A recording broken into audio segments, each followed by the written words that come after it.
Assalamualaikum warahmatullahi wabarakatuh. Alhamdulillahirabbil alamin. Wassalatu wassalamu ala asyrafil mursalin Sayyidina Muhammadin wa ala alihi wa ashabihi ajmain. Amma ba'du. Bapak-bapak, ibu-ibu, dan rekan-rekanku yang dirahmati Allah Subhanahu wa taala. Marilah sama-sama kita mengucapkan syukur alhamdulillah kehadiran Allah Subhanahu wa taala. Karena dengan segala rahmat, kurnia dan nikmatnya, insyaallah kita semuanya berada dalam keadaan sehat walafiat. Selawat dan salam marilah sama-sama kita sampaikan kepada junjungan kita Nabi Muhammad sallallahu alaihi wasallam. Allahumma shalli ala Muhammad wa ala ali Sayyidina Muhammad. Semoga beliau memberikan syafaat buat kita di hari akhirat kelak. Amin. Ringkasan tafsir yang akan kita sampaikan pada saat ini adalah ayat 155, 156 dan 157 surat Al-Baqarah, di mana ringkasan tafsir ini mengacu kepada tafsir Al-Azhar yang dikarang oleh Buya Hamka. Temanya adalah keistimewaan bersabar. Tema ini kita ambil dari himpunan ayat-ayat Al-Quran untuk pendidikan budi pekerti, yaitu pada bagian yang pertama tentang berakhlak terhadap Sang Pencipta.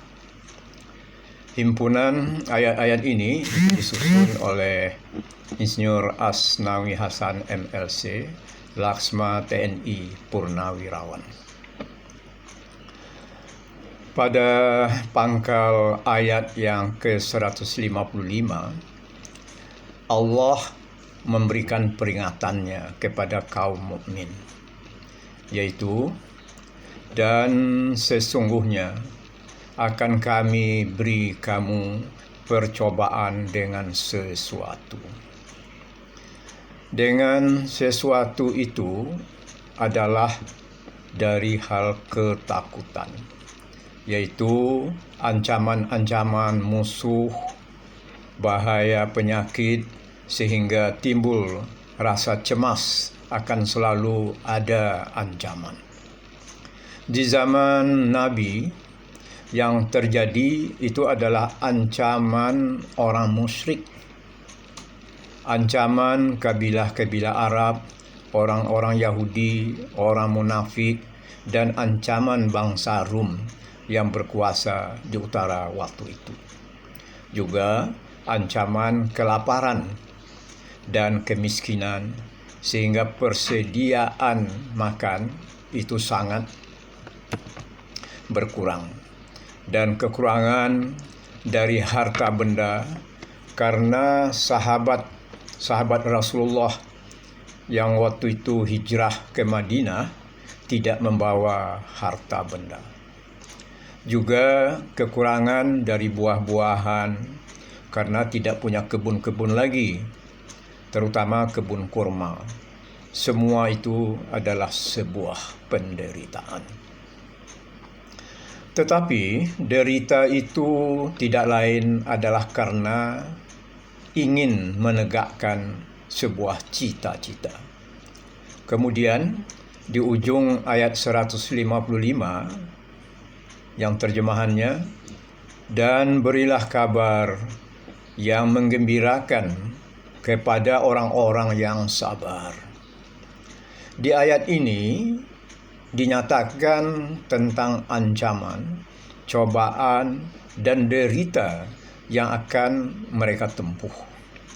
Orang yang akan menempuh derita itu hendaklah sabar. Hanya dengan sabar semuanya itu akan dapat diatasi. Karena kehidupan itu tidaklah membeku demikian saja, Apabila mereka sabar menahan derita, selamatlah mereka sampai kelak ke seberang cita-cita. Tidak ada cita-cita yang akan tercapai dengan tidak memberikan pengorbanan. Maka berilah kabar gembira kepada mereka yang sabar itu.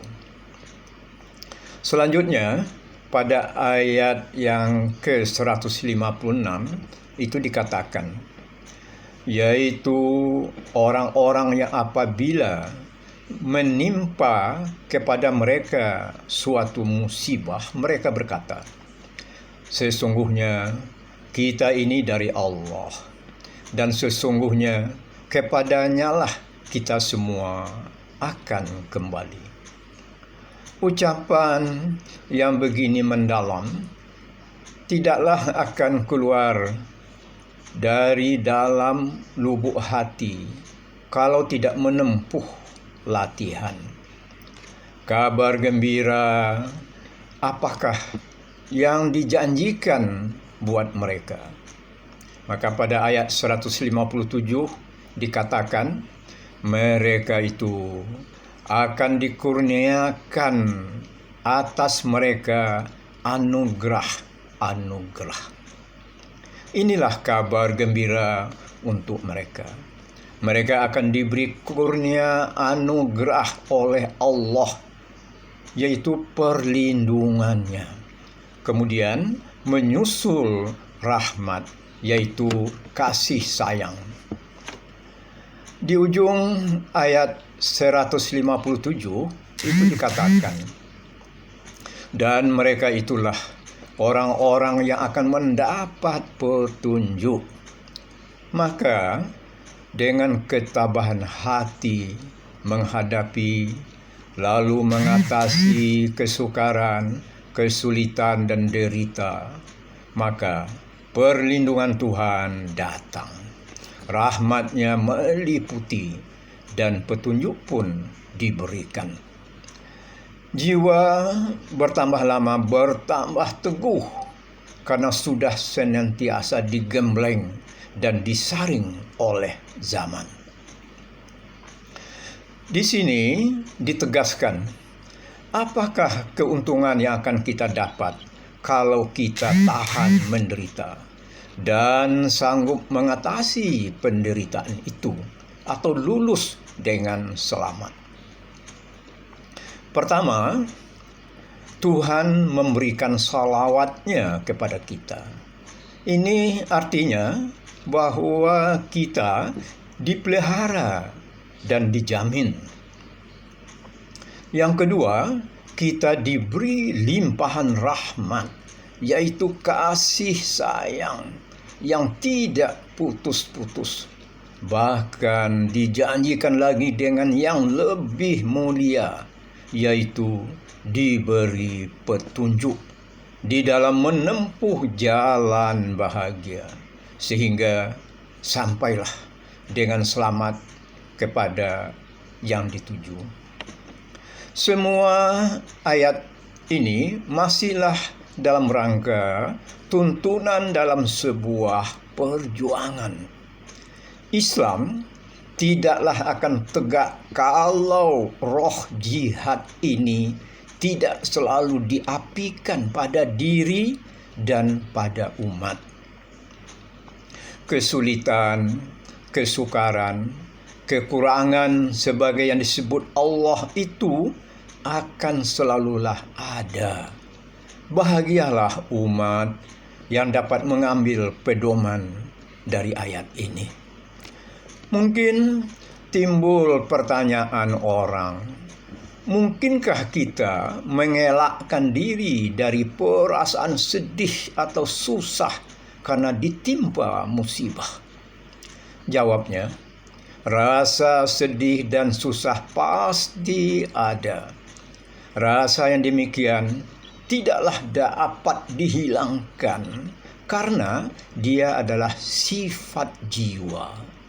Dia timbul dari rasa belas kasihan atau rahmat. Maka Perasaan yang demikian kalau tidak dikendalikan, itulah yang kerap kali membawa jiwa merana. Itulah yang akan diperangi dengan sabar, sehingga akhirnya kesabaran akan menang dan kesedihan itu tidak sampai merusak diri. Kadang-kadang berkesan pada wajahnya peperangan batin itu. Entah kurus badannya, bahkan sampai setengah buta matanya. Seperti Nabi Yakub yang kehilangan Yusuf dan kemudian hilang pula Benyamin. Namun beliau, Nabi Yakub, tetap berkata, sabar yang indah, dan Allah lah tempat memohon pertolongan. Surat Yusuf ayat 83. Berperang dalam batin dan menang dalam peperangan itu, nah itulah dia bahagia. Demikian disampaikan ringkasan tafsir ayat 157, 155, 156, dan 157 surat Al-Baqarah dari tafsir Al-Azhar karangan Buya Hamka. Atas segala perhatiannya kami ucapkan banyak terima kasih dan mohon maaf sekiranya ada yang salah dan kekurangan dari semua apa yang disampaikan di dalam ringkasan tafsir tadi. Semoga ringkasan tafsir ini memberikan manfaat buat kita semuanya. Dan semoga pula kita menjadi orang yang sabar agar tercapai rasa bahagia. Wabillahi taufiq wal hidayah. Wassalamualaikum warahmatullahi wabarakatuh.